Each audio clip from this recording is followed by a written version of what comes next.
Hey, it's Rich from the Midnight Movie. Guess what? I was walking around out in the woods today. I was checking out all the scenery here in Gettysburg, and look what I came across, a real celebrity I did not expect to meet. Bigfoot. How are you today, Bigfoot? I'm doing okay there, Rich. Now, I know you're a celebrity. I can check. He's even wearing the shades, but I did not think you'd be walking around out here in Gettysburg. I thought you'd be up farther up in the mountains. But are you here just for the scenery or for sightseeing?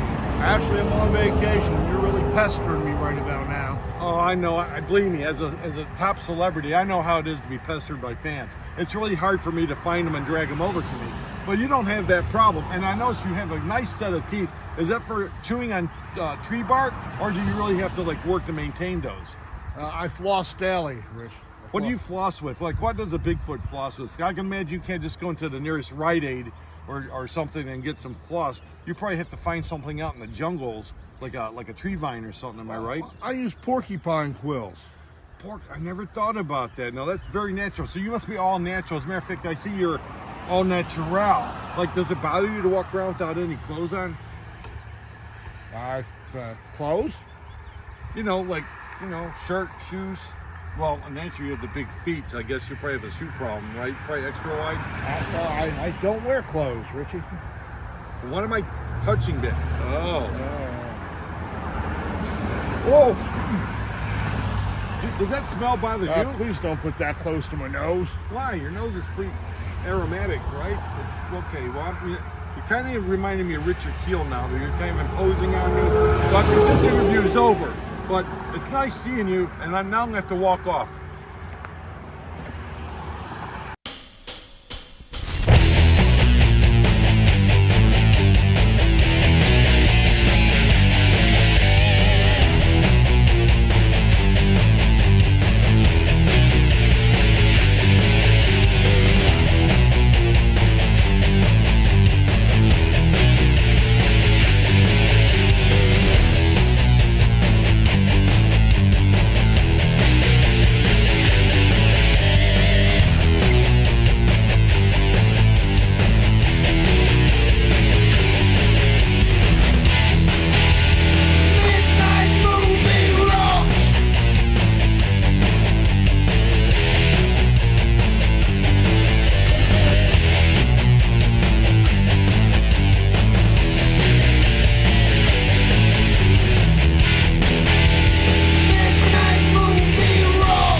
We're at the gray area. Yeah, I said I wasn't leaving, and I did not lie. We said, you know what?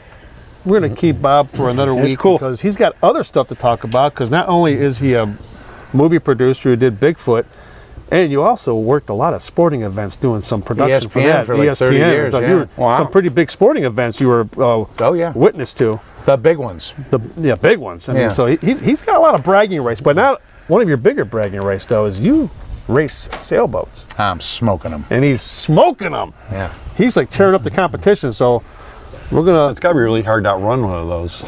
Sailboat? No, it's. It was one of my bad jokes. That was a horrible joke. Well, you don't have your crickets. I don't have my crickets here. Yes, I can do what I want. You know what? Rocco will put crickets in for that one. You do not alter that with crickets. Some major cricket. He might hire you, to be one of his crewmen. No, I won't go on a boat. Yeah, no. No, he's afraid. Blow the wind.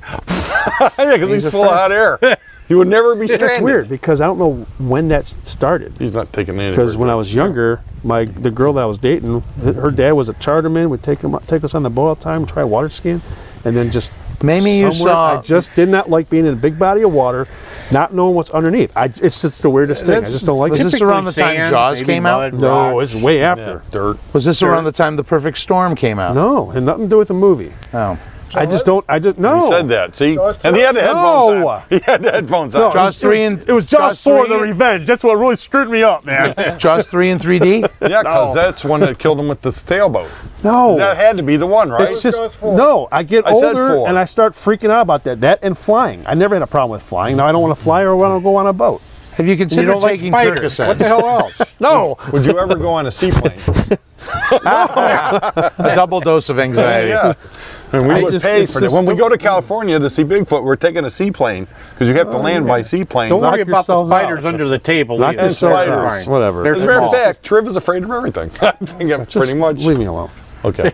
Sorry about that. But this week, we're not going to leave you alone because we're showing Bigfoot. With John But Curtin, not- Gray's Bigfoot. Not the good Bigfoot. We're showing the crazy Bigfoot from 1970 that has, amongst all the great celebrities in this film, it has Doodles Weaver. Oh yeah, Doodles. Doodles Weaver. Doodles. Yeah, Who the hell's that? yeah. Doodles Don't say it Weaver like you is know the who that is. uncle. You have no idea who that is. Doodles. Who Yeah. knows? No, Doodles Weaver is the uncle of Sigourney Weaver. Are you serious? Yes. Really? Sigourney, and I guess he was a big star back in the early days of like TV and The way you're radio looking and at me, I stuff. don't believe a word you're saying. No, it's true. I wrote it on there. It's the only one on there I thought was funny is Doodles Weaver.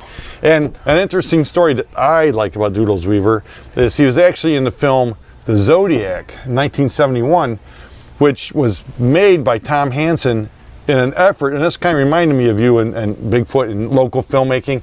He actually came up with this idea to lure the Zodiac killer out by making a film called The Zodiac. And then they're going to play it in downtown San Francisco, right? And in hopes that the Zodiac killer, would come in and see a movie about himself. And then they had a contest Not sponsored. a bad trick. It's pretty interesting, right? He actually had a contest sponsored by Kawasaki. You could win a Kawasaki motorcycle. You fill out this card saying, why do you think the Zodiac killer kills people? And you put it in a slot. Once you put it in a slot, hoping that he would have showed up. yeah, and if you put it in a slot, they had people back there that would quickly analyze the writing to see if it matched the known Zodiac That's interesting. letters. tidbit there. Yeah, Because the Zodiac was kind of an egomaniac and wanted credit for what he did. Exactly. Yeah, that makes sense. And And they just still never ever figured it out. No, and actually Tom Hansen, the one guy they thought might actually be the Zodiac came there, but the guy that they put, because they had people stuffed inside these ice cream coolers and stuff, like watching everything. Oh, they have people. I thought People stash everywhere. I thought they were pulling a Bob Gray where they just dropped them in the water. No, but Okay. this guy was supposed to be, he was enclosed in this thing, like, watching, for suspicious people. And something happened where he got incapacitated. And so this guy they thought was actually could have been the Zodiac killer, he like disappeared into the crowd, right? Then later, when Tom Hansen was using the bathroom, a guy in the men's room came up next to him in the men's room of all places, and they were kind of like, hey, how you doing, whatever, like that. And he goes, hey, I saw your movie. He goes, real blood doesn't come out like that.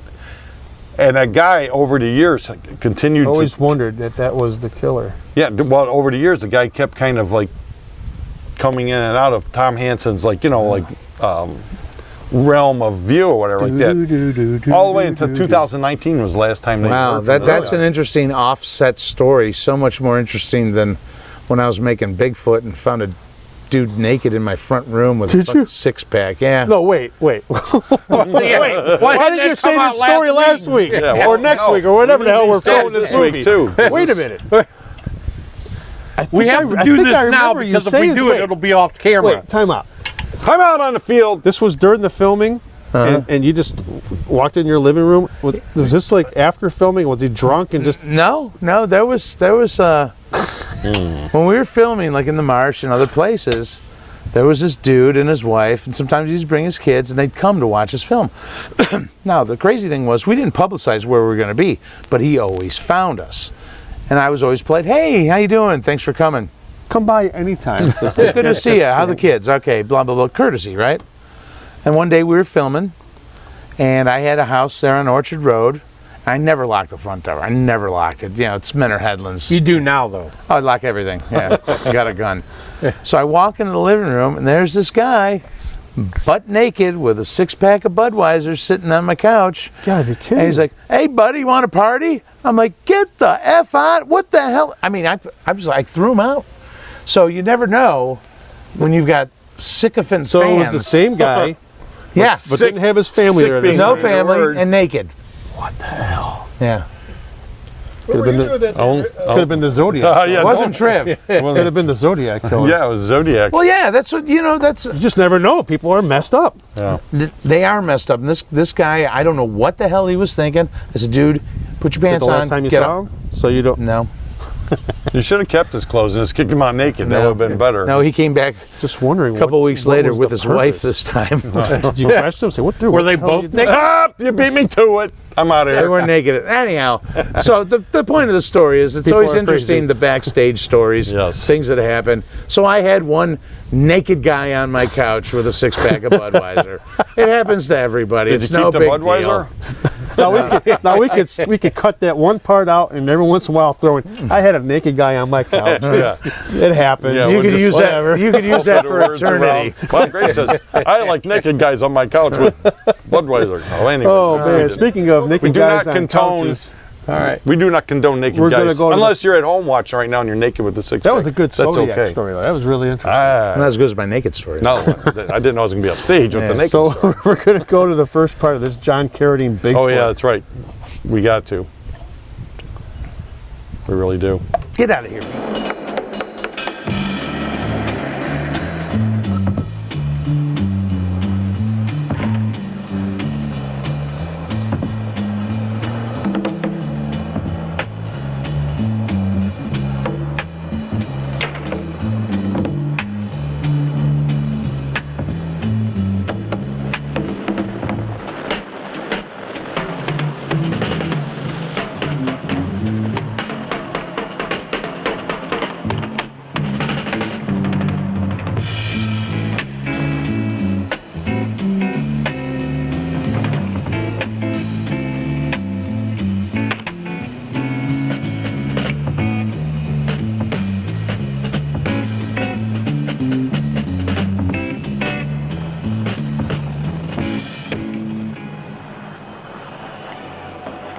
Clear.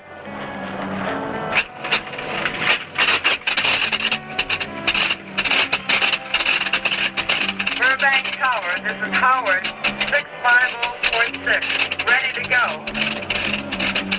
Roger.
of never.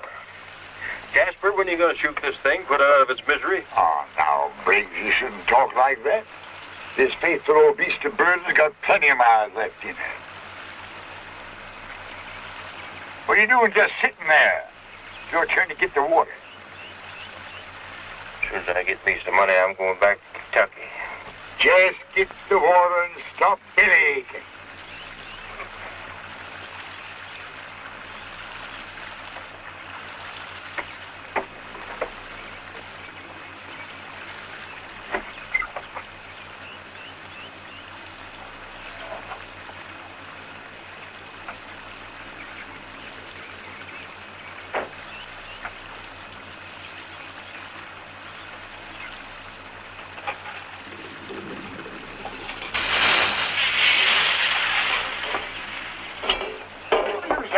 You pen?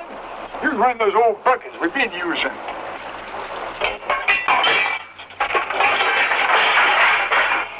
Don't get them? How can we sell them if you get them? See? Be you happy now?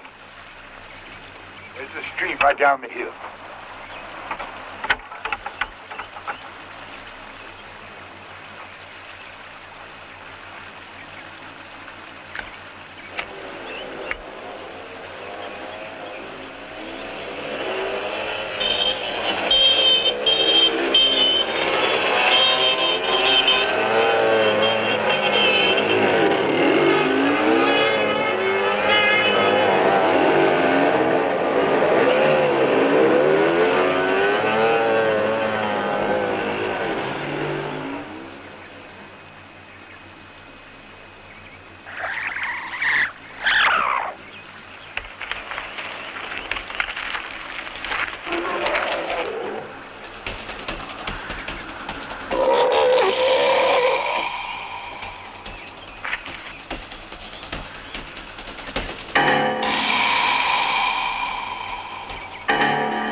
It's about time. Hey.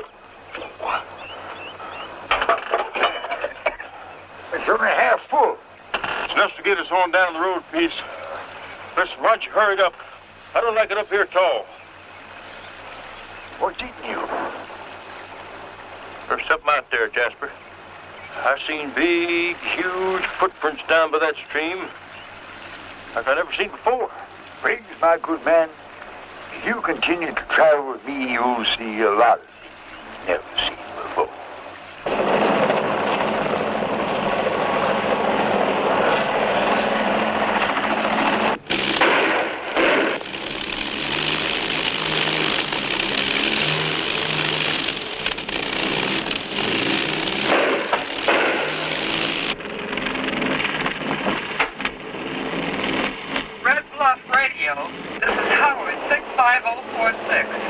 Approximately 40 miles northwest of Red Bluff. Mayday, Mayday, Mayday. Red Bluff Radio. Tower 65046. Approximately 40 miles northwest of Red Bluff. Mayday, Mayday. Red Bluff, you read me?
that in store? I don't know, honey. Just weekend bike riders, I guess. Come on, your mother's waiting. Okay.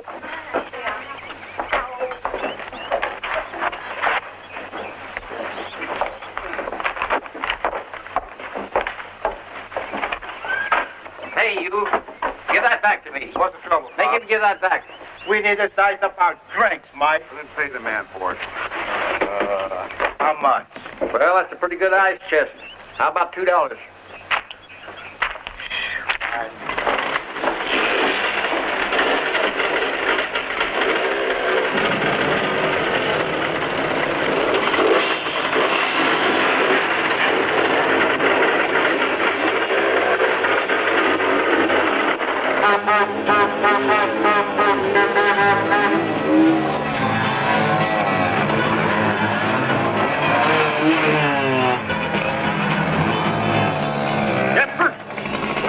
Horn fixed? Why, should I know? Works pretty good. You saw him skedaddle out of here, didn't you? Well, let's get on inside. Looks like a good place to get rid of some of your junk. Wouldn't be too sure, Biggs. Fella could survive in a town like this might be a pretty sharp trader.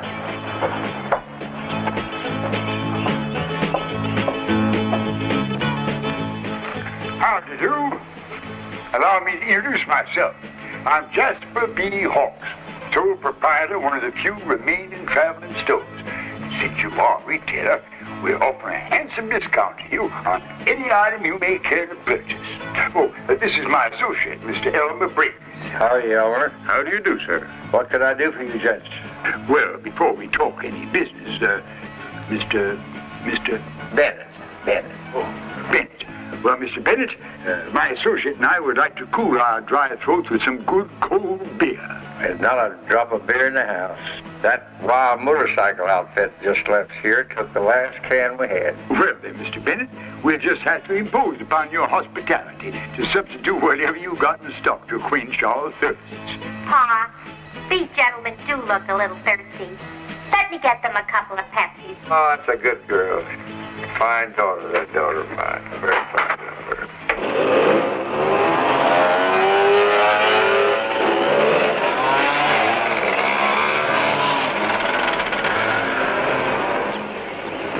Ain't you coming, Rick? You and Peggy go on. We'll join you later. Where are you going? Can't you see they want to be alone? We're not back by the time you leave. Don't worry. We'll catch up to you on the road. You play nice here.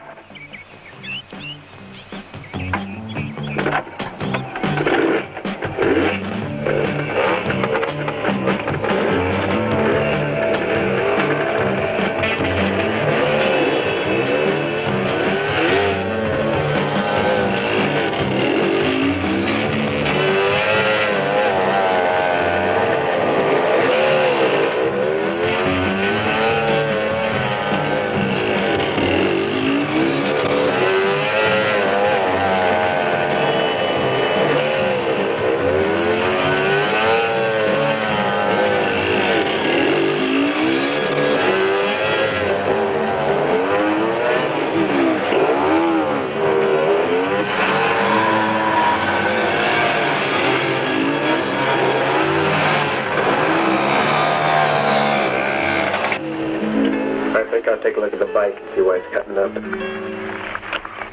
Hey, wait a minute. Be too bad if we were stuck here all alone.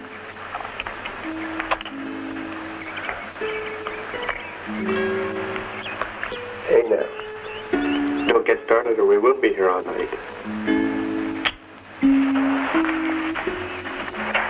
All right, go ahead. Make love to your iron mistress.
place looks like an old Indian burial ground. Hey, think of the size of these graves. They must have been giants. This one looks fresh. What are you doing? I want to see what's in it. Rick. Oh, relax. Oh. Leave it alone and let's get out of here. Get a load of this.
Knock it off.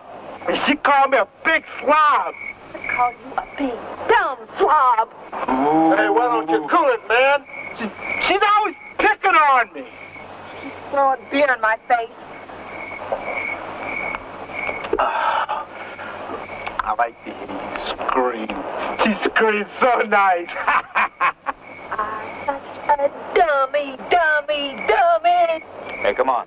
It's getting cold. Let's split. Rick and Chris, they aren't back yet. No, they'll catch up with us on the road. What if something's happened to them? Oh, nothing's happened. Besides, Rick can take care of himself.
Nice to see you again, Miss Cummins. Oh, honey, look, I've got something for you. A little present for you. All right? Come on, Rick. Mr. Bennett, I tell you what I'll do. I got an even baker's dozen of these, and I'm plumb tired out carting them around the countryside. So I tell you what I'll do. I'll give you all 13 getaway charge to bother me for the price of 6. Now, you won't have any trouble getting rid of them, because on these rough roads, these gadgets are always wearing. Look, I don't need this stuff. You fellas have been around here for a couple of hours, introduce your friend to me and all that sort of thing, and I like it, but I can't use it. That's all. Pa, I'm going to lock up the money in the safe. Okay, honey. I'll be in shortly.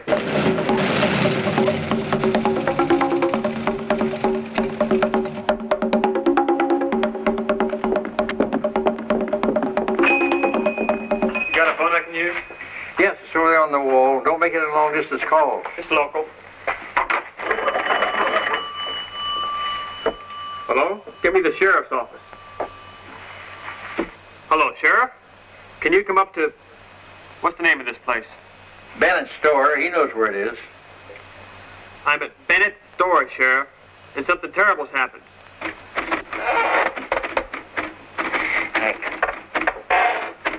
Hank. Yeah? Another one of them preacher stories, only this one tops them all. It took off with this girl, he thinks. Well, I don't blame that creature. If it's one of them sweet little things. Now, what you say, I ain't denying. But do you know how many calls I get a year from people who claim they see these things? I know. Now, son, why don't you just go on home and go to bed? If your girl doesn't show up by morning, well, just give us a ring and we'll come and look things over for you. But, Sheriff, I swear it. I'm sure it's got her. Yeah, well, I'll go up and take a look for myself. If you're what the taxpayers are paying for. Now, you hold it, boy.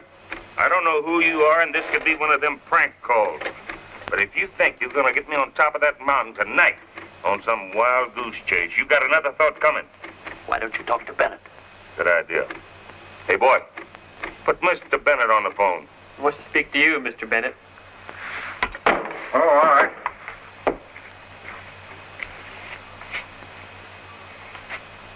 Hello, Cyrus. What's going on up there? Is boy telling the truth? Well, he just could be. There's been a lot of strange things going on around here lately. No, the girl's not with him now. She was with him this afternoon when he was in here, though. Well, now, Bennett, the boy's just a little excited. I'll tell you what. Hank and I'll come up in the morning and have a look around. Goodbye, Cyrus.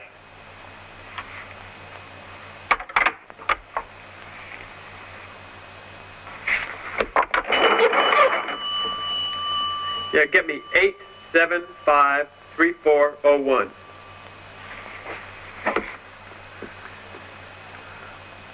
Wheel, get back out here on the double. I need help. You won't believe this, Wheels, but a huge, strange-looking creature all covered with hair flattened me, and I can't find Chris. No, I'm not kidding. I called the sheriff, and he... Okay, you get back out here, but fast.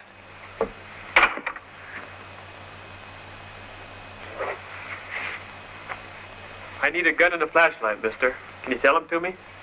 We're out of flashlights. We don't have much call for guns around here. I told you there was something strange down by the creek bed, Cousin Hawk. Pretty fixing story, son. I suppose you think we were born yesterday to believe a tale like that. Are you calling me a liar, mister? Oh, the boy, don't get your pressure up. 'Tisn't every day we hear tell of a critter such as you describe running off with a pretty filly. Now, wait a minute. This might be very serious business, Mr. Hawks. I've got every reason in the world to believe this boy's telling the truth. Yes, I have, because a couple of months ago, there was a pair come up here, a young couple, on a camping trip up in these parts. They went up on top of the mountain by a beautiful lake up there. Something awful happened up there. They found the boy dead, broken neck.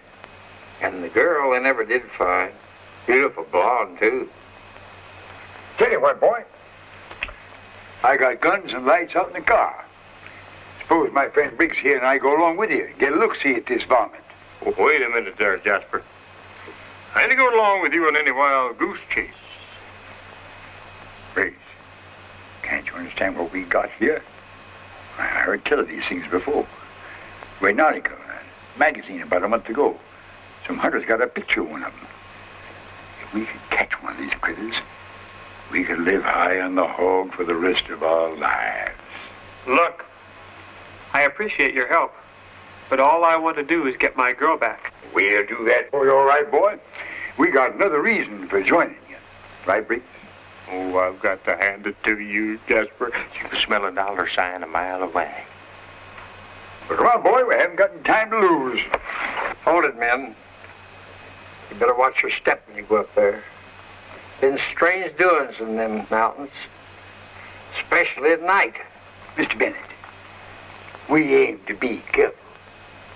Whatever those things are up there, they better watch out for Jasper B. Hawks. A ton of weight. Did he really?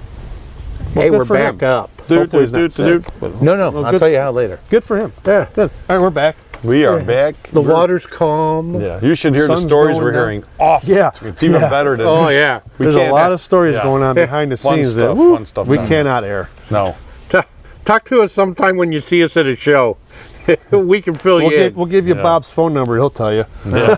He's like, no. I should have my own show called Hollywood Tales. He keeps his front door open all the time. Just Hollywood walk in. Tales. Do you have a yes or No, BS? don't Yes. do that. You know what time it is? We're doing another yes or BS. Yes or BS. Oh, good. I like these. Okay. Of course you do, because you Let's were right see. the last Oh time. my lord, this one's really hard. I was on a streak like the first 4 right, and was. now I'm in a big You're in a slump, dud man. now. Because You're I in a think you're dud. trying too hard. I'm thinking you're trying to be too cute. I'm overthinking it. Yeah, Too cute. not that cute. I'm overthinking it You now. can be on your couch. Oh. Yeah. Okay. None of that. All right, here we are. Yes or BS? Wake up, Denny. I got it. Smile, because all right. I All got right, it. here we go. First one. All right. And it's really hard to read, so don't No take into kidding. my stumble His around. writing is horrible. Because my writing is bad. Knowing his father's love for alcohol, and you're from Hollywood, so be careful. Knowing his father's love for alcohol, David Carradine manipulated his father's face while in his coffin and poured a half bottle of scotch down his throat. Sounds like a true story. Second one. After being offered the original roles of Dracula and Frankenstein by Universal and turning them down as being beneath him, Carradine offered to accept the role of the Wolfman if he could portray the monster by wearing a long, shaggy beard and using facial expressions, as he had an allergy to rubber prosthetics. Is this about David Carradine or John Carradine, his dad? Don't ask hard questions. It's about John Carradine. about his dad. It's an overall yes or BS. It could be about anything I wanted. Okay. But these were kind of tailored to John Carradine. Okay. So they're both touching on John Carradine. John Carradine. Not David Carradine. The second one was John Carradine. I should have said John Carradine. I'll read it again just The first to make one it is so- David First one, Carradine. David Carradine manipulated his father's face in the coffin because he knew of his father's love for alcohol and poured a half bottle of scotch down his throat. The second one was after being offered the original roles of Dracula and Frankenstein by Universal and turning them down as being beneath him, John Carradine offered to accept the role of the Wolfman if he could portray the monster by wearing a long shaggy beard and using facial expressions, as he had an allergy to rubber prosthetics. I will go yes, BS, even though he did turn down the roles. At least he turned down the Frankenstein role because he did think it was beneath him. I don't know about the other one. But I do think that David Carradine, because of his father being a big drinker, alcoholic, after seeing his father dead, probably said, yeah, one more for you, Pops, and probably manipulated his face and poured the scotch down his throat. I can see that happening. So I'm saying yes, BS. I'm rolling with that. Thinking the same thing. I say the first one, manipulating his face, is BS because you're desecrating a corpse. And I don't know if the funeral home would allow him to chug a beer or drink. And I say yes to the second one Carradine, with John turning Carradine. him down, but then Turning he'll do him a down. Wolfman. You go 2-0. It's a good chance I will. Unfortunately, Bob, you're wrong. Oh. Yes, David Carradine did manipulate his father's mouth in the coffin and poured a half bottle of whiskey, scotch, down his throat. Desecration. I wondered because I thought they sewed your mouth shut or something. So I'm like, can you pour something down somebody's throat? Yeah. I can see someone walking up to their loved one's casket, even if they're sneaking it, and say, yeah, one more for you, Pops. I can see that happening. Well, It's probably happened more than once. David Carradine too, because he was wacko. And the second one was half true, because you're right. They did offer him the original role of Dracula and Frankenstein. I do know and he that. said, and he that said, is no, it's beneath me. me. I remember that. But they did not offer him the Wolfman. I made that part up. All right, there you go. He would have been a good mummy, though. He would have been a good John mummy. Carradine would have been a good mummy. With his frame, you know, he was skinny. Yeah. Yeah. The Mummy always seemed like it would terrify me, but you watch those movies and they're Mummy fucking sucks. boring. Mummy is, they're so. Mummy wasn't quick. He just did this. Yeah. It was just like, but the look, like Karloff with that sunken eyes and it looked cool, but the movies were just. But he like, moves so slow. It's like I the would have been remakes, like I didn't halfway like. back to Brendan Strongsville. Fraser, those were all right. Catch me if you can, buddy. Yeah. Good ride at Universal. Yeah. The I ride's would have just cool. unwrapped him. Yeah. And then he would have just been fall Hope the apart. toilet paper don't catch on a rock. Yeah, there you go. All right, so I guess we're gonna go back to the movie. Let's go back to Bigfoot and see. Monster Squad. He agreed. He agreed to go Rocco back. agreed to go back. What John Carradine did accept this role. When we come back, we got to talk about his racing. Yeah. We got carried away talking more about Bigfoot and naked guys on couches. Naked guys on couches and. We got to talk about the big news here, man. What's it called? Hollywood Babylon.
This must be one of them fern cemeteries.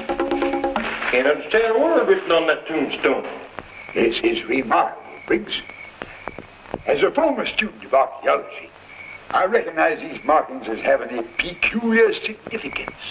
Here. Maybe this will convince you more.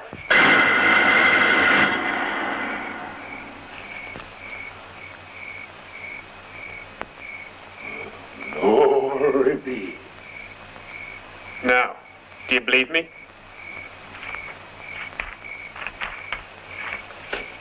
What kind of creature is that anyhow? What separates them from animals and primates, they bear their own day. Cousin Hawks, I got a feeling we better get out of here. Sooner the better. Now, you listen to me, Briggs. You and me's gonna make a fortune out of this. There's no turning back for anything. I want you to get something straight right now, Mr. Hawks. We came up here to get my girl. Nothing else. Boy, maybe you ought to get something straight. You need us worse than we need you. Briggs and I, we got guns. We got lights. We aim to get that creature alive. If we find a girl there, fine. We'll get her too. I figure you ought to be mighty grateful Briggs and I came along. See, we're businessmen. We're going to spend our time here. We aim to make it worthwhile. You understand?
What do these creatures want? They're more human than you think. I'm sure that's why they brought us here. But why? The only thing I can figure out is that they're a dying race, and they want to reproduce more of their own kind. How horrible. I tried to escape once, but these creatures have such an acute sense of smell and all that they can find you anywhere. What happened to the other girl? They took her away. I haven't seen her since. But what are they? They're practically subhuman, except that they still live like animals. What do you mean? Have you ever heard of the gap? The gap between the Neanderthal man and the human? Like the missing link? Exactly. Scientists say there is a missing link. Well, maybe these creatures are what they're talking about.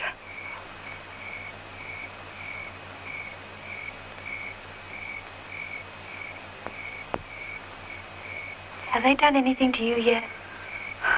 No, that's the odd part of it. I have the strangest feeling they're saving me for something special. But what? I don't know. But there's something they seem to fear on top of this mountain. What could they possibly be afraid of? Something more powerful than them, maybe.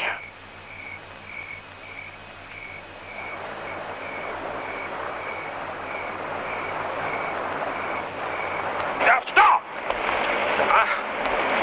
I just gotta rest before we get to that stream. You blame fool, Briggs. Haven't you got any better sense than to holler out here in the middle of nowhere? I just can't get no further, Jasper. I'm plumb tuckered out. Well, you got a lot more to go, so you might just as well get used to it. We ain't gonna do no good in the dark. You can count on that. Especially since we don't know the territory. Okay. Stay here tonight, Briggs, if you want to. Mr. Hawks and I are going on ahead. Are you gonna let him talk to me like that, Jasper?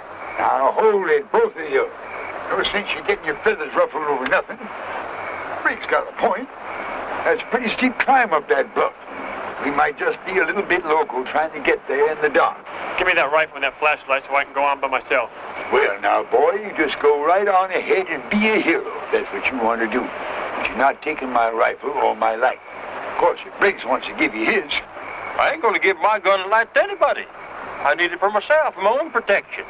I see where I stand, but I'm still going on. Boy, you haven't got as good sense as I give you credit for. What are you trying to say, Mr. Hawks? Now, look here. It's going to be daylight in a few hours. We can march through these woods all night without sleep. But come morning, we'll be so plumb tired we won't be alert enough to see what's happening. And that's exactly what's going to happen. You keep on talking stupid. Cousin Hawks is right, son. Now, he's hunted all kinds of varmints all over the country. And he ain't going to give you any misguidance. I guess you're right. We've come quite a ways already. Maybe we better rest. Best news I heard so far. Well, you two fellas turn too. I'm going to stand lookout for a while. Cousin Hawks, you reckon that varmint's out there somewheres in the dark, waiting for us to fall asleep? I don't reckon that varmint's anywhere near hollering distance. But I'm not taking any chances. I wonder if Chris is still... Oh, she's all right. Well, look. That critter wanted to kill you. He done it down by the graveyard. No, sir. When we find out she's perfectly all right. We got to make tracks good and fast come morning. What do you think they're doing with him? There's no sense worrying about that tonight. We'll find all the answers in the morning.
What are they going to do? They're probably going hunting. They'll leave their baby here to watch us.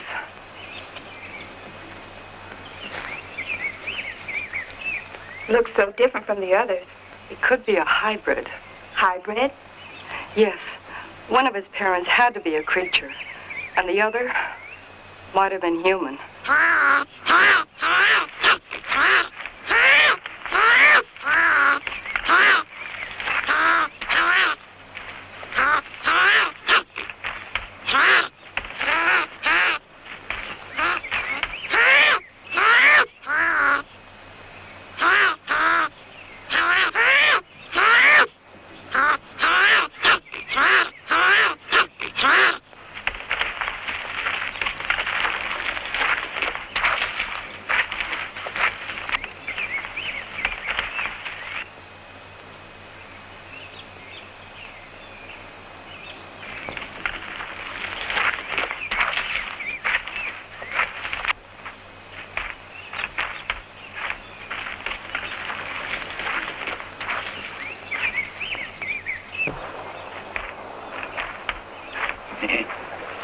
Well, you're guessing right.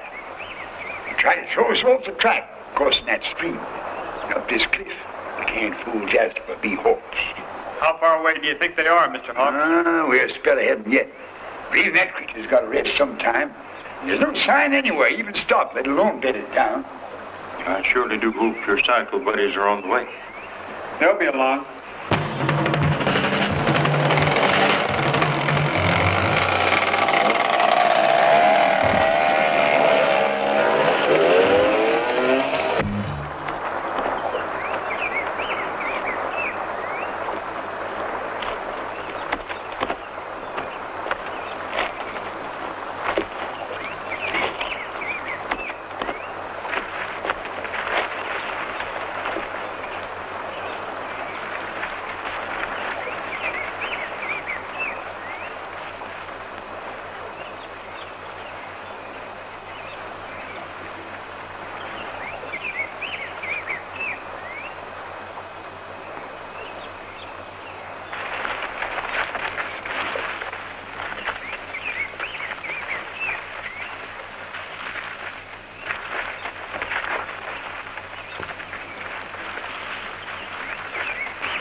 Here we go.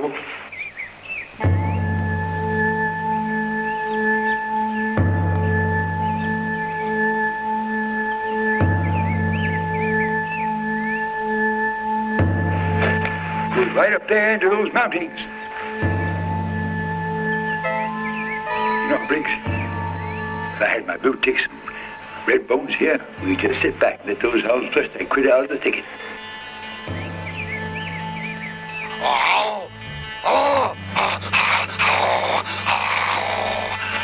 Briggs, you get on ahead of us a piece. Pleasant Hawks, if I see that thing, I get to take a shot at it? You just let me decide that when the time comes. Get on up there. We got a lot of ground to cover.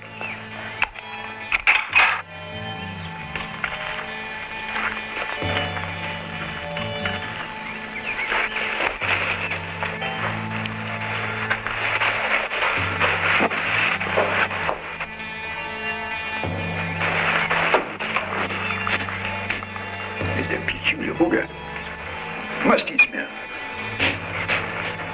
Don't you smell it, Briggs? No, Jasper, I don't smell nothing. No, you wouldn't. All you can smell is you. Something around here. It's coming from right over there.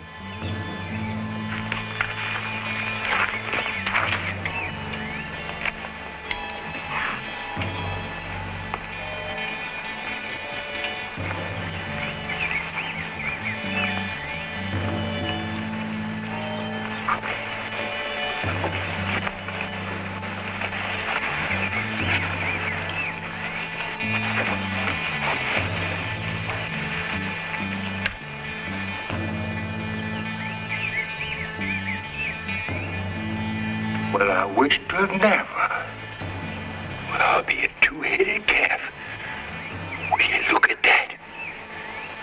Briggs, we got a fortune on our hands here. But every soon the world will be bidding us thousands of dollars. Knock it off, Hawks. We're up here to rescue my girl, remember? Get her all right, boy. You just let me wing him, Jasper? You catch in the head. You wing one of those critters be like being in a cage with a wounded bar. No. We'll follow him. Find out where the girl is first. Come on.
Why don't we just quit, Jasper?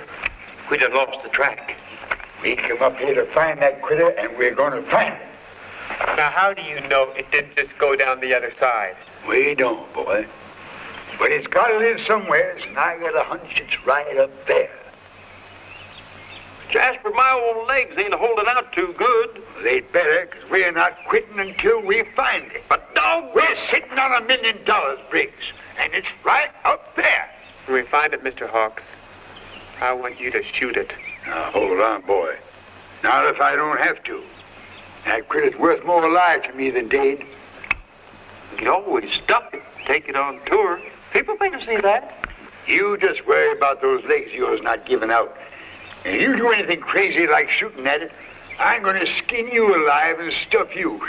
You look mighty pretty halfway through the wall over my mantelpiece. You're so anxious to catch that critter alive. Just how do you plan to do it? And when that time comes, boy, if it comes, then I'll show you. Come on.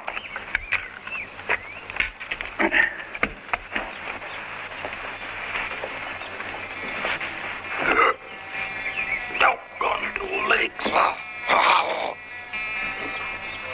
Slave driver.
Fellas. Sheriff.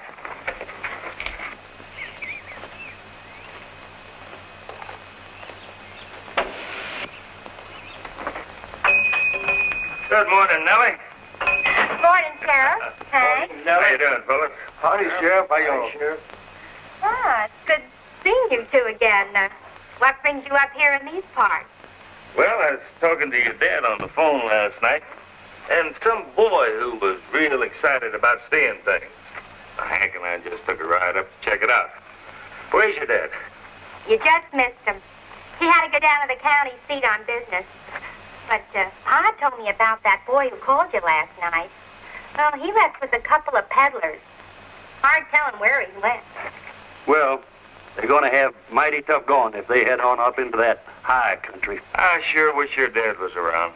Deer season opens soon, and I plan on being right here for opening day. Great. Sheriff? Yeah. You know that crossing up on the old sawmill? I sure do. I just spotted a 10-pointer and a couple of does up there. Well, thank you, Hard Rock. I'll have a look. You're welcome. Here are your victuals, Hard Rock.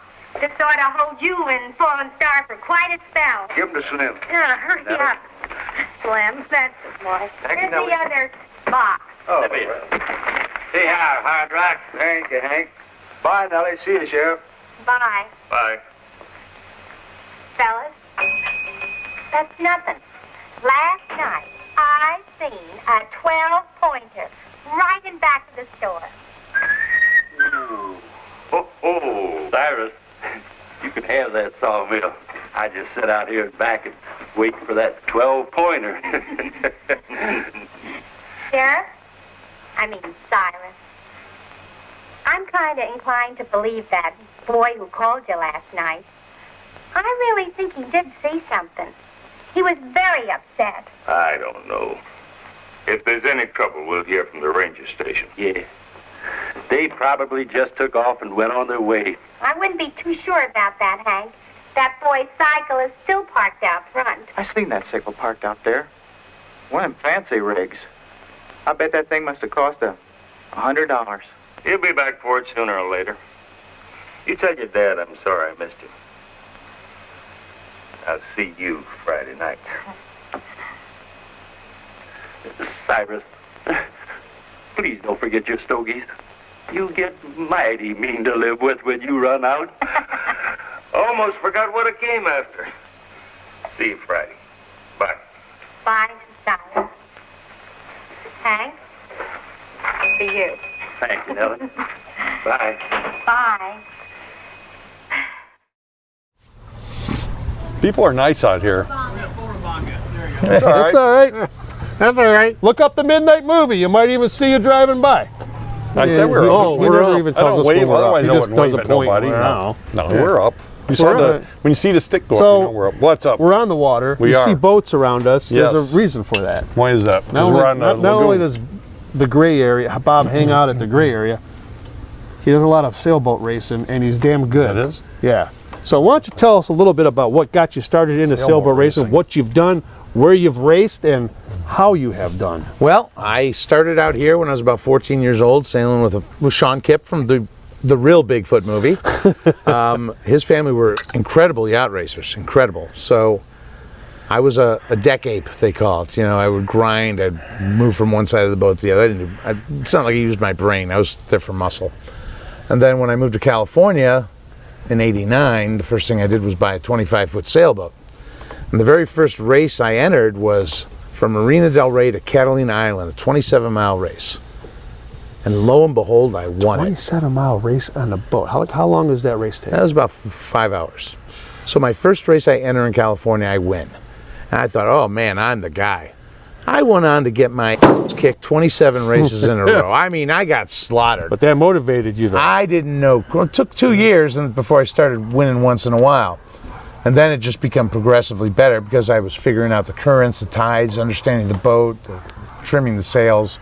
Eventually, the last 4 years I lived in Los Angeles, I won the championship 3 out of the last 4 years I lived there.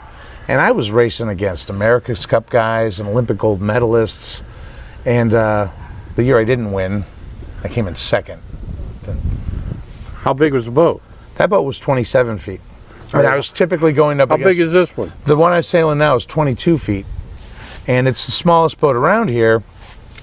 And by the time this thing shows, I'll either be boat of the year in the Cleveland area or I'll be 1 point out of first. Because right now I'm 1 point out of first as of this taping with 1 race left. So the lighter the boat, though, you probably get better speed. Well, it depends on the situation. So if it's light wind, and I'm going against a 40-footer that weighs 15,000 pounds, and I weigh 2,000 pounds, I've got the advantage. But once that wind gets over 10 knots, and he's got the advantage because he can cut through the waves better, he's got more sail area, he's got more water line, and it's a struggle. So I'm always hoping for 5 to 8 knots. That's my sweet spot, and then I can get them. Now, when you're racing, do they have different classes as far as size of boat?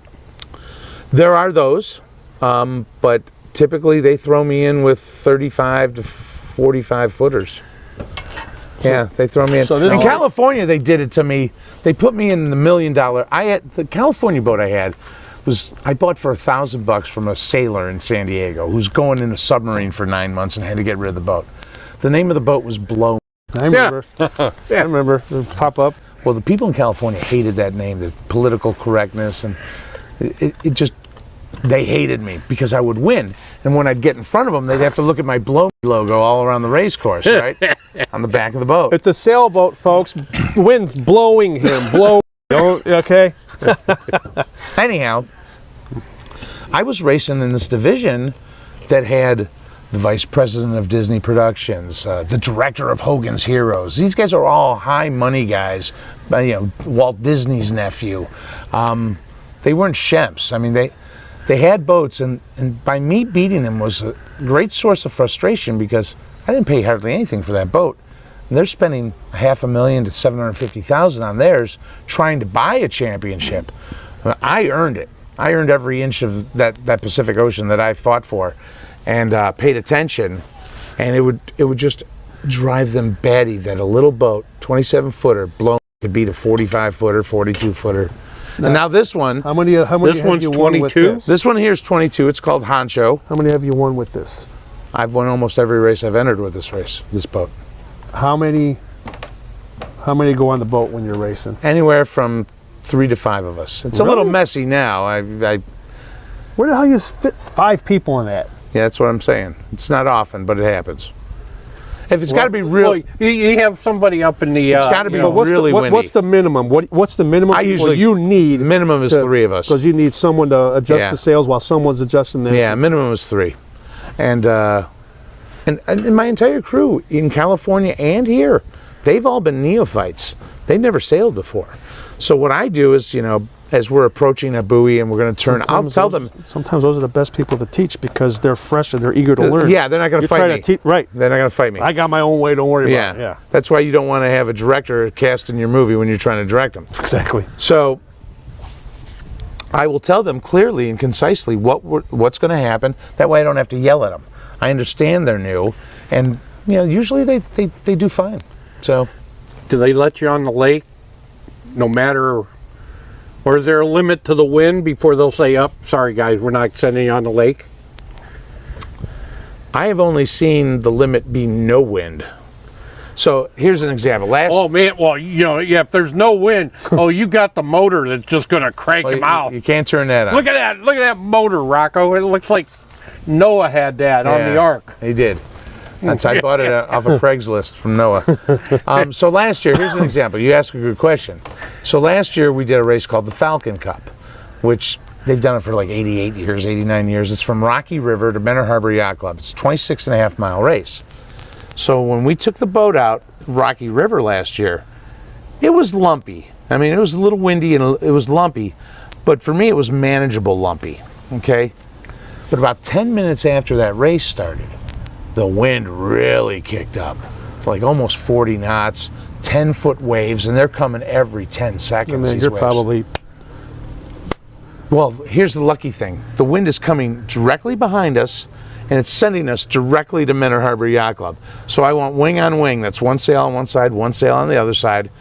And this boat is really has a hull speed of about 7 knots, which is about 8.5 miles an hour before it starts kind of going under the water. Off these surf waves, I was hitting 15 knots. I was surfing these waves every 10 seconds. If we would have fallen off that boat that day with those waves, they would have never found us. I couldn't pee, I couldn't have a cigarette, I couldn't drink a bottle of water. I was white knuckling that race and the crew, they're all new. So they don't know the peril they're under, right? Yeah, all right, yeah. I'm doing a Nantucket sleigh ride for 26 miles. You're doing your best acting like, we're good, man, we're good. It was the first time in my life I wasn't trying to win a race, and we ended up winning. Really? So, and all the boats that were in that fleet that year were 36 and up, 36 feet, 40 feet. And I saw a lot of sails exploding from the force of the wind. But yeah, so the race like that's only happened a couple times in my life.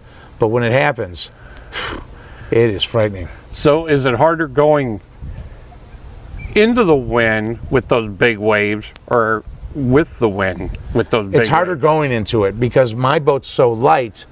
You'll go up into the wave and it'll push you back a little bit, where the bigger boats can cut through it. So that's where I get in trouble. The only time I get in trouble is when you're looking at 20 knots plus, and there's 3 to 6 foot seas pushing me backwards almost.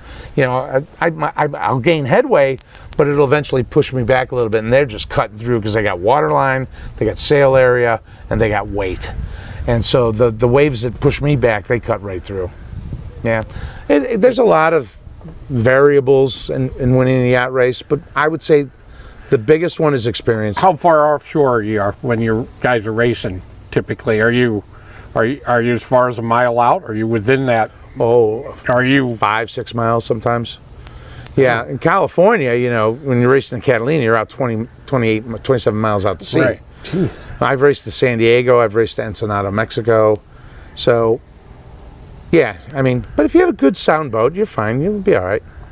It's not dangerous. Well, it could be dangerous, you know, the story I just told you, but in most cases it's not. It's all right. Yeah, I remember my dad, we used to come up and fish on Lake Erie a lot of times, and he had the 16, 17-foot boats that we'd go out on, you know, and going against the waves or with the waves, and my dad God love you, Dad. He knew how to handle all the waves, and there was the speed up, slow down, you know, as you were going through the waves.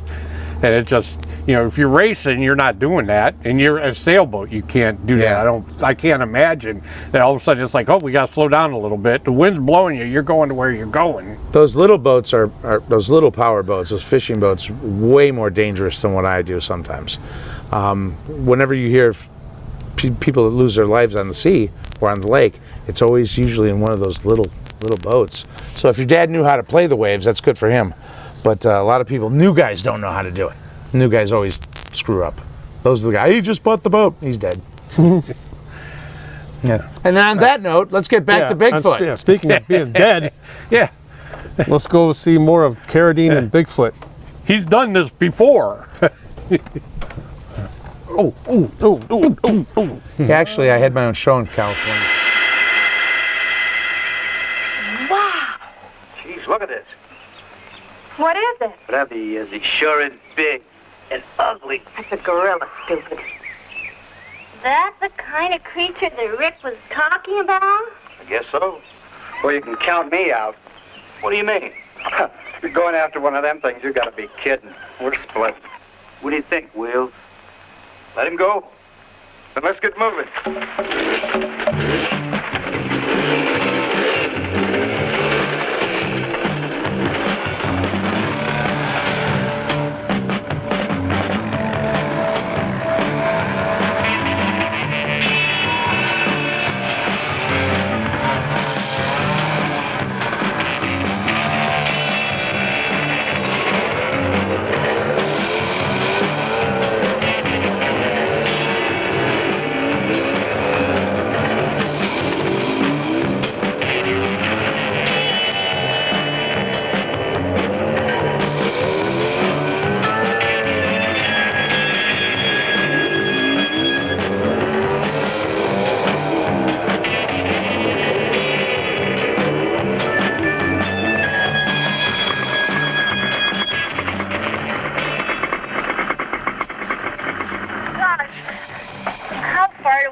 Go now. I don't know. Looks like we're in for a long haul, though. Hey, Wheels, get over to that old dock over there. They got an Indian girl sitting out in front of it. Let's take a look. Up, walk.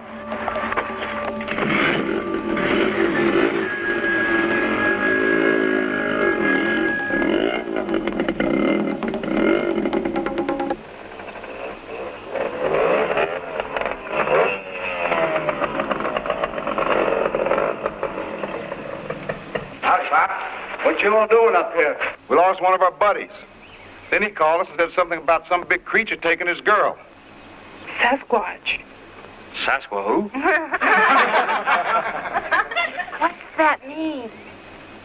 That's Indian talk. Or Bigfoot. Bigfoot? Ain't so funny, fellas. Them creatures are up there on top somewhere. Then it's true? Taken from old Hard Rock. A couple of years ago, he was up in the hills. He saw one of them. I hear the noise and smell the musky odor. And I looked up and I saw some kind of a strange creature, all covered over with hair, almost 9 foot high. He grabbed me, but I pulled away. But I lost this. I'd keep away from up there if I were you folks. Why, even the Indians out here won't go up in that high country. Mister, we ain't got much choice. Tell you what, you're set on going up there. Maybe me and Slim can go along too. Maybe we can help you out. Go in the store, get my coat and my shotgun. Don't worry, honey. We'll be back. Chicha, what can't Chicha? What's that mean? That's soothe for bad medicine. Let's get moving. Here, there's enough of us now. Maybe I can settle an old score. You ready, Slim? I'm with you, Hard Rock. Follow me. I know a shortcut up to the top here. Hey, wait! Wheels, look at this, baby! Dynamite. Where'd you get it? Back of the shaft, man. They got plenty of it back. That's been back there for years. I don't care. I'm gonna take it along just in case. Well, we better get moving.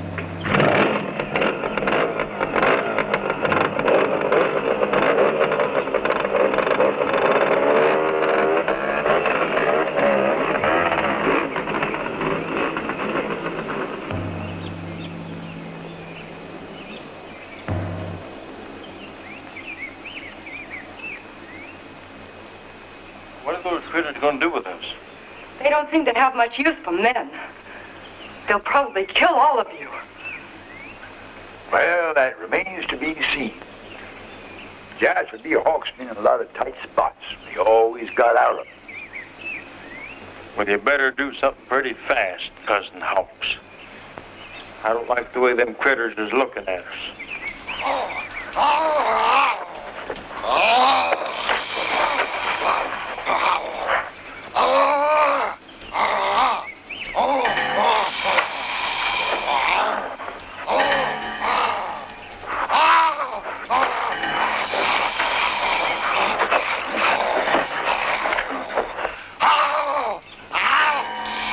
What are they doing?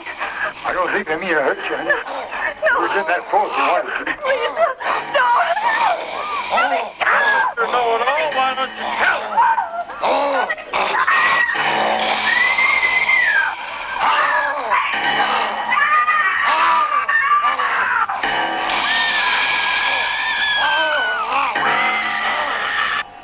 Now, don't sweat it, Sheriff.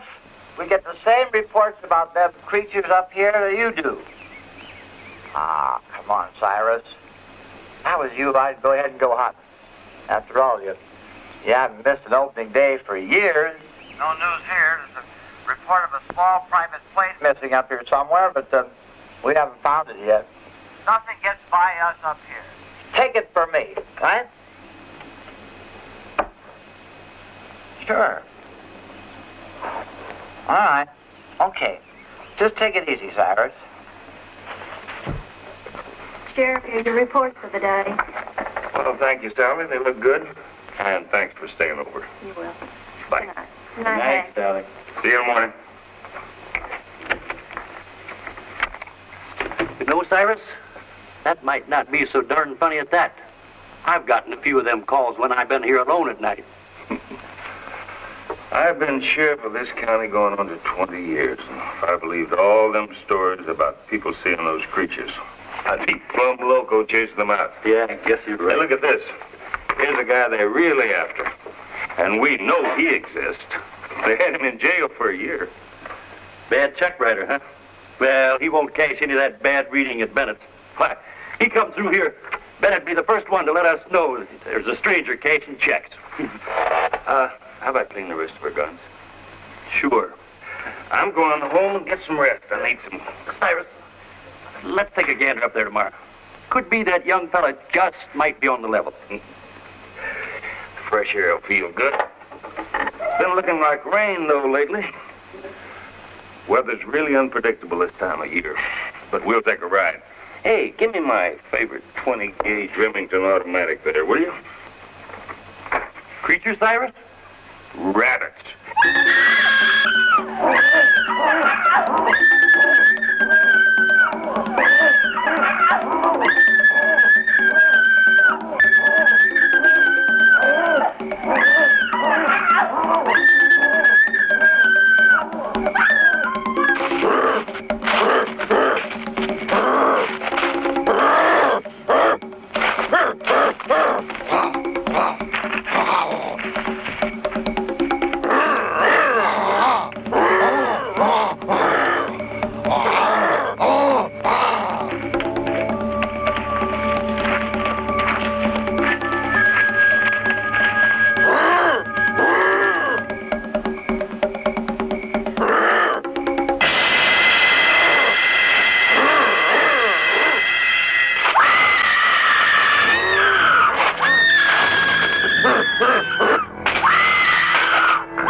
shut eye, Jasper. This is no time to sleep, you fool. You know, Briggs, we got it made. Millions. Where were you driving at? See that baby critter over there? That Briggs is money. A whole lot of money. Oh, maybe not as much as Bigfoot, but this will grow up. And it'll be ours. All ours. Yours and mine. Well, now is a hell of a time to talk about business. That's the difference in our upbringing. That's why I got a successful selling business and you're working for me. Well, if you're so successful, why do we spend our time sleeping in that station wagon instead of in one of them fancy cabin camps? Well, you stick with me and you maybe one day own one of them fancy cabin camps. Maybe a whole string of them. How do you figure that? Remember all the money we made in that carnival? That big snake from South America? All those people paid 50 cents just to see it. Oh, yes, I remember that, Cousin Hawks. You know, that old snake hadn't have died. We'd have been rich by now. We got something here make more money than that snake ever could. They lived to be 100 years old. Yeah. Mr. Clemens said that we'd come back to the carnival if we ever found anything else interesting. We don't need any broken-down carnival manager to take the cream off this deal. I can see it now. The Jasper B. Hawks Traveling Show. With the greatest spectacle of all time. The missing link. Oh. Yeah, but first I'd like to get out of here. And then hear more about it. You just got no imagination.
there, Holly. Maybe you will now.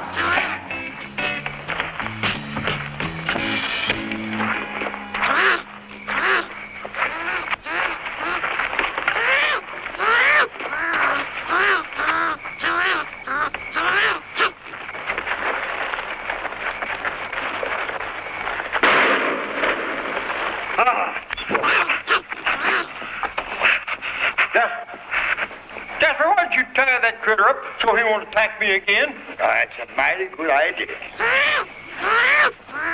Here, give me. No.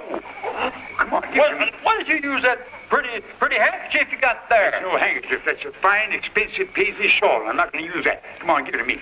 Come on. You look better without a tie anyway. You should that Lord Byron. Come on, give it to me. No sense buttoning your coat. You can't anyway. You're too fat. Come on, come on. Oh, steady, little monkey. Oh, I shouldn't call you a monkey, should I? A big time. Come on, hold still. I'll wallop you.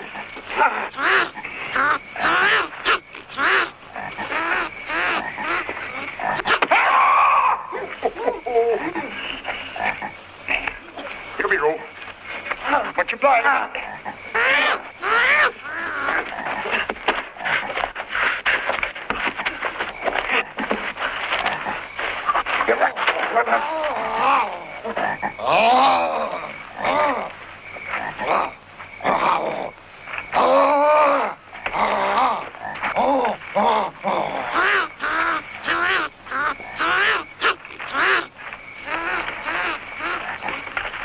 Let's get back to the others.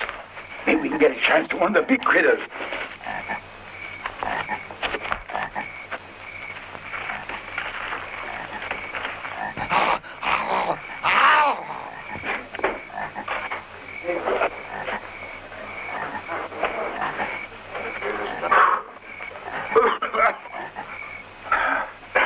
You're crazier than a loon, Cousin Hawks. I ain't to be a rich man, Briggs. Now, come on. We got them critters on the run. With me, you ain't. The only place that I'm a-going is back to the cough. You just do that, Briggs. When I get a hold of another of those creatures, don't you come round wanting your half interest. Not on your tintype, I won't.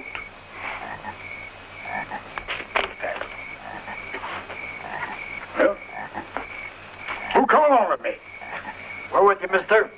Right, Hard Rock? Come on, Rick. Let's get her down the hill. Wheels. Thanks.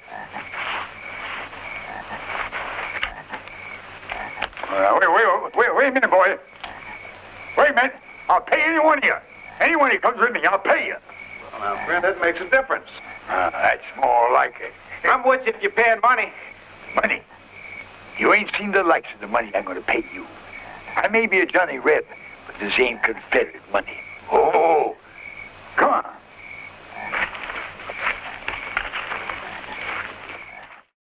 All right. That's where we drink. That's where we drink. In my tiki bar. Lucky we're still standing. We're sitting. Yeah. There's an alien there for you. We're talking about an alien. That's right. Speaking of aliens. Nice show. You know what time it is? Yeah.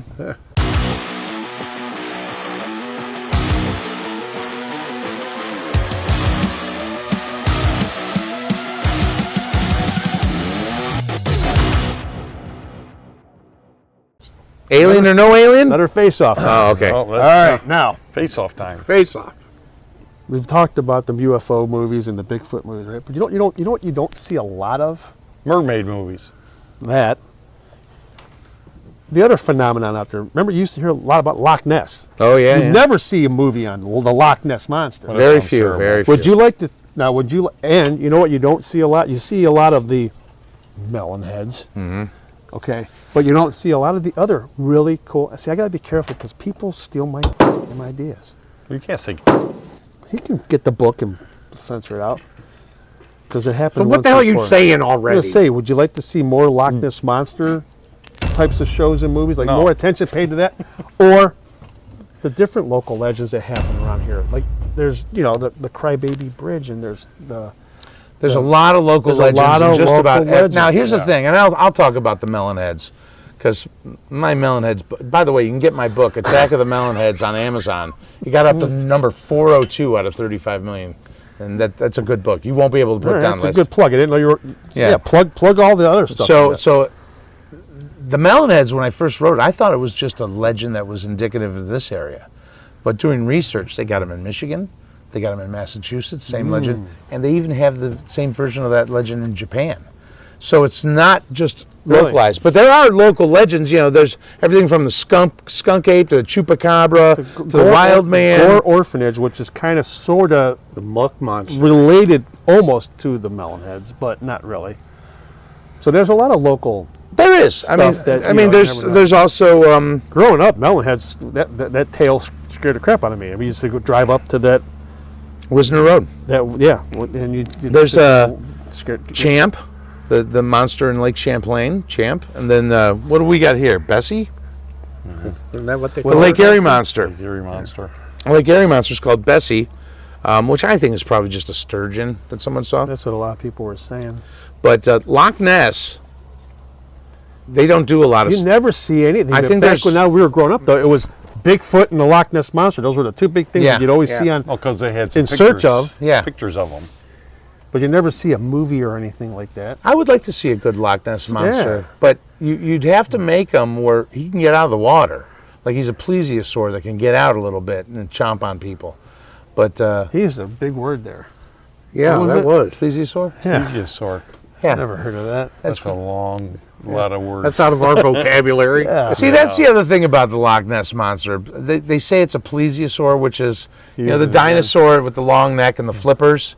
But it's still a mammal, so it'd have to come up for air. So you would probably see it much more than they do. Right. Unless there's a cave under the water that it goes in and then gets air and it comes back out. Like in Creature from Black Lagoon, that cave, but they do discover. My favorite Universal monster. It's my favorite movie of all time is Creature from Black Lagoon.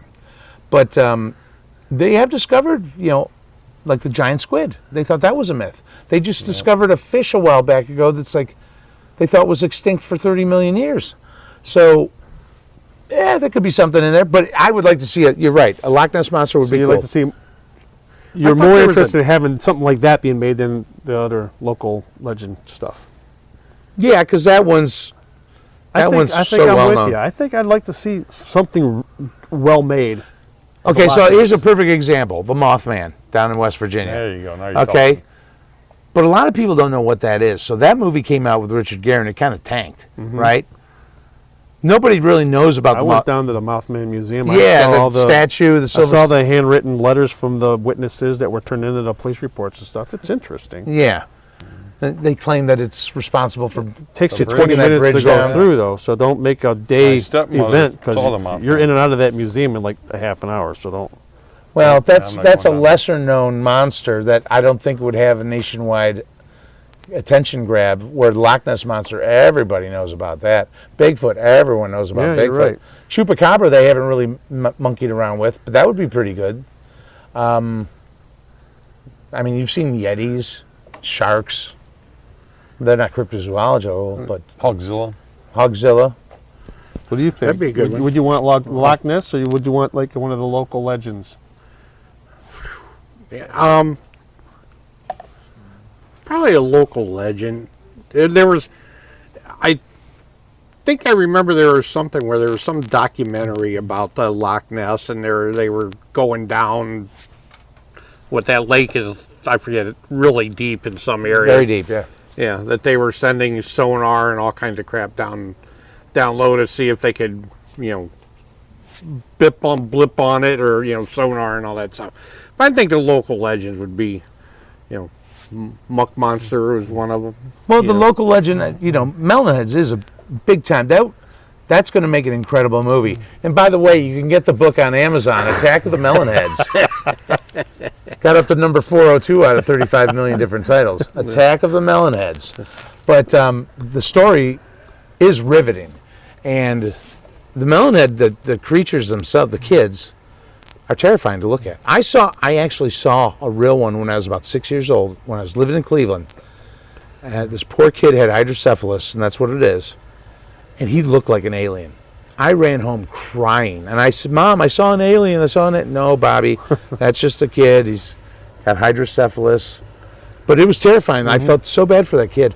But, you know, Dr. Crow here in Ohio mutated him a little bit. So, Yeah. What would you like to see? I would prefer to see a local legends story, but I'd rather prefer to see ones based more on supernatural, ghostly, apparitions, demonic, that type of thing, rather than creatures or like that. Man, you're wrong. Creatures are king. Well, You can go to Fairport and go to the lighthouse. They got a ghost cat in there, right? A cat. Yeah. It's a ghost. Well, I don't want to see no cat, but I don't like anything with an unseen I entity. believe in all that supernatural stuff. I went on a couple ghost hunts. I did Mansfield twice. I did West Virginia, Moundsville.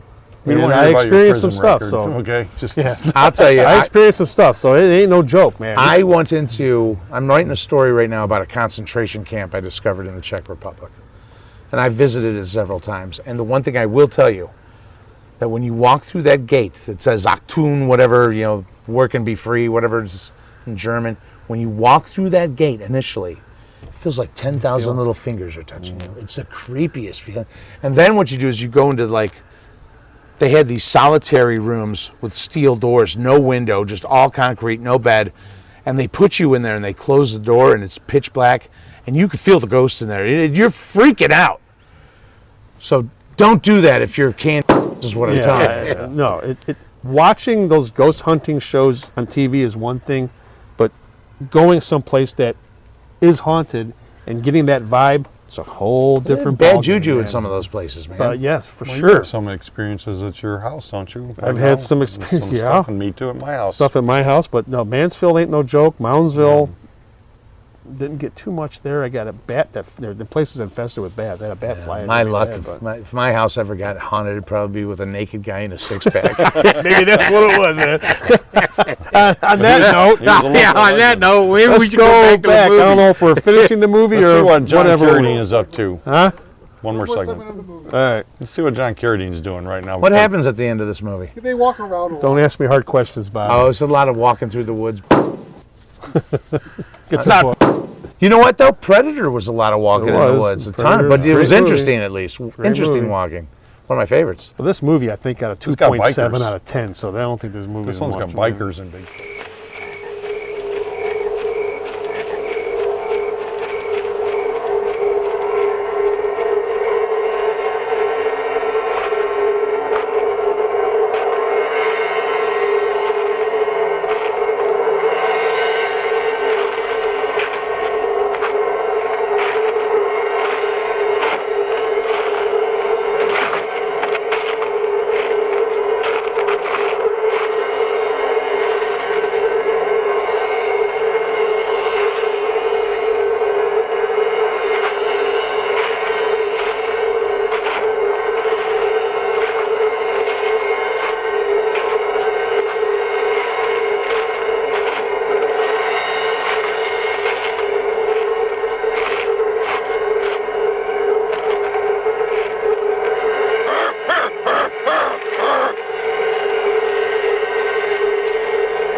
That's why I say, hey, come on.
Now, he's bigger than all of them.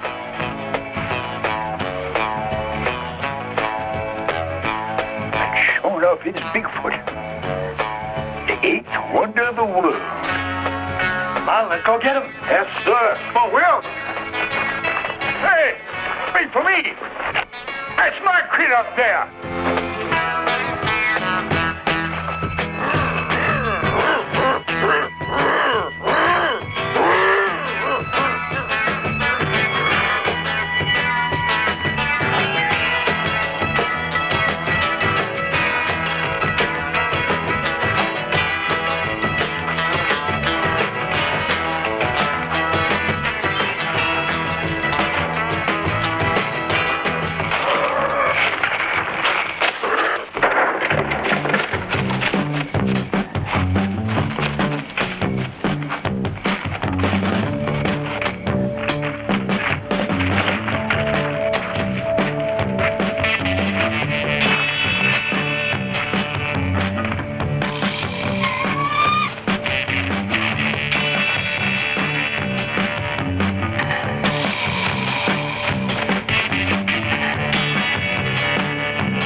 My critter. My poor critter. I'll never get him now. Well, Slim, we finally got him. It wasn't you, mister. It was Beauty did him in. Come on, Hard Rock. I guess it's all over now. Yeah. Do you think he's really dead?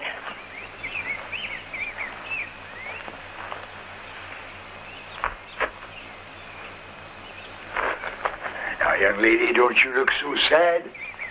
Jasper B. Hawks is right here to offer you the opportunity of a lifetime. What do you mean, Mr. Hawks? Now, my dear, I've been connected with some of the greatest phenomena of show business in the last few decades. Well, what has that got to do with me? Well, I'll just tell you, little flower. You and me's gonna make $1 million. We are? How? It's very simple. Just you and me together. But... Now, just you put your faith in Jasper B. Hawks. We'll tour the country, the continent, everywhere. For people all over the world will gladly play a pretty penny. Not only to contemplate the delectable contours of your fulgent beauty, but also to hear all about the thrills and chills and risks you endured while you was a captive of these yet to be classified Bigfoot critters that exist right here on this great earth. I can see it now. Beauty and the Beast.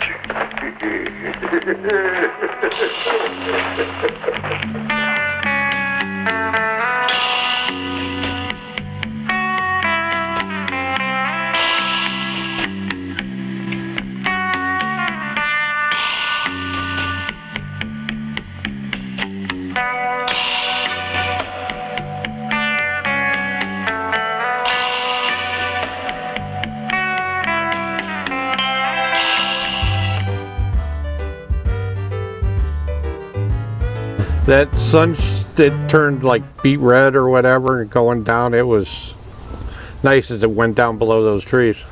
Well, we better get talking. It was before the really sun goes nice. dark. Speaking of Bigfoot, We back? Bigfoot. Now, is the movie over or no? Oh, it is over. That's why I said. I thought you said we hit. See those bikers? Oh, It was over as soon as it started. over as soon as it started. Those bikers kicked butt. See? Did they? Yeah. Have you watched this movie already? We've showed it several times. I never watched it. I never found bikers to be overly athletic in most cases. No. But You're talking to one right now. You're more athletic than the average biker. I know you have a bike. Yeah. Tripod.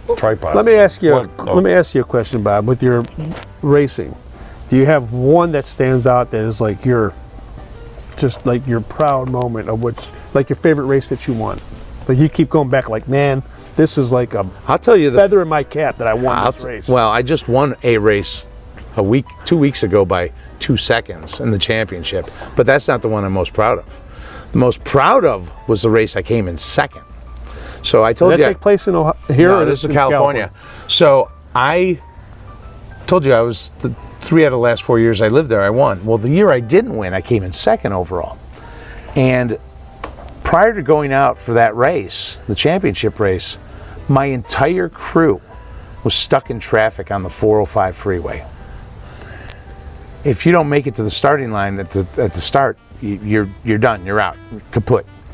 I can't wait for the crew. Did you do it solo? I soloed the boat, and I got a great start. I was steering with my foot, cranking with my hand, and just battling. I got such a huge lead in this race. It took to the very last buoy before a 42-foot boat with 15 guys on it caught me. And as they slowly passed me, I looked at them and said, "Oh, you must be so proud of yourself." I'm more proud of that second place. Yeah. And the battle, and I was battling that whole time. It was a 17-mile race too. I'm more proud of that second place than any first place I've ever had. Yeah, for sure. Because it was all me against the world. I mean, you always hear Cleveland versus the world. Bull. I was up against everybody. And all those boats were way bigger than me, and I was just soloing. So when's your next big race that you're planning for? Well, so one coming up soon? It's got to be soon because this has got to be out of the water. Yeah, no, we got one in September, which it's already. I've already won that one. You already won that. Yeah, I hope. And then there's a fun race we do, which is from Fairport Harbor to Geneva on the Lake. You spend the night in Geneva on the Lake, and then you race back the next day. Okay. So that's a fun one because if you've never been to Geneva on the Lake, have you been to Geneva on the Lake? All the time. Yeah, it's out there. I go all the time, and then the Biker Fest is this weekend. So Thunder in the Strip. So yeah. I go there every year for that. So I'll be out there. Yeah, Geneva on the Lake's great. If you don't know about it, if you're watching us in Oklahoma, if you come to the east side of Cleveland, you got to go to Geneva on the Lake. And while you're there, pick up a copy of Attack of the Melonheads. Where's that available? Amazon. On Amazon? And by the way, check out my new song, 3-Ply Hefty Bag. It's on Spotify, it's on Amazon, it's on iTunes, it's on iHeartRadio, it's on Pandora, it's in India, it's in... And also, if you want a copy of his movie Bigfoot, look him up on Facebook. Send him a message. Say, hey, how do I get a copy of Bigfoot? You can go to my distributor, Troma Now. There you go. Go to Troma Now. And you can watch. They do. Everyone's got a streaming service now. Spell it. Troma, Troma. Okay. Now, Yeah, like now. But it's nice to have a copy. these streamings, that's great, but that's why I still Physical buy media is coming DVDs. back. You can buy the copy from Troma as well. And this has got that's why I said go to Troma and order Bigfoot. Yeah. The making of Bigfoot, the trailer, there's photo galleries on here, there's special, there's extras on here. Yeah, there's plenty of extras. And I'm in the movie. Yeah. So that's on, What was your name in the movie? God, that's a good story.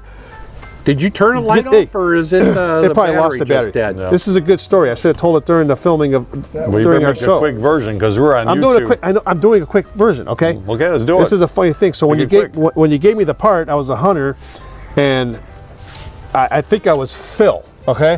So I memorized all the parts of Phil. All right. So then I got to the first day of filming, and you go, all right. I was talking like the other hunters. I just met him. Right. He goes, oh, I'm playing Phil. I go, I'm playing Phil. And you go, no, you're Frank. I go, who the fuck is Frank? I said, you get the can't book. say that. I said, get the book ready. And I look, I go, all right, well, whatever. I mean, no, same difference. We're all hunters, yeehaw, whatever. Yeah. But, I was like, what the hell? It's probably my mistake. It was your mistake. Nah. You told me I'm Phil. The whole time I'm memorizing Phil. Then I get there and you tell me I'm Frank. Bob, it wasn't your mistake. Listen, Bob. though, when you're running a show and you're running a film, there's a lot going on. Speaking of running, we got to run. So that's a lot of things. So hey, hope you enjoyed the boating stories. I did. Those were some interesting that's stories. good stuff. Thanks to Bob for having us down here at the great area. That's great. Maybe We're allowed to back. come down anytime. Yeah, That's right. Come back. You should never say that to us, Bob. Never say that. Never. To us. And I have supplies here. He does. He does. Yeah. He does. And yeah. here's to that. Yeah. So, hope you enjoyed the shows. Now get out. Now get out.